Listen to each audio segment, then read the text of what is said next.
FAD by Not Tech. How to create a document and assign signers. Log in from the FAD web portal by entering your email and password. Once inside, click on Set up a document. Read the instructions carefully, and once finished, click on Start Document Setup. Here you can add the signers and their information, such as first name, last name, email address, country, and phone number. At the end, select the signers with whom you wish to close the agreement, click on Save, and then Continue. Click on Upload Document, select your PDF file, and then click on Upload. Select the document to sign and continue. Enter the requested information from the document to be signed, as well as the maximum signing time and the acceptance statement of the commitment.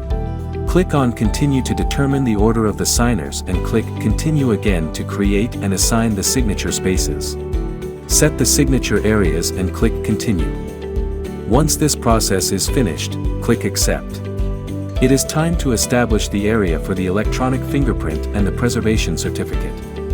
Click Continue to select the type of notification that will be sent to the signers.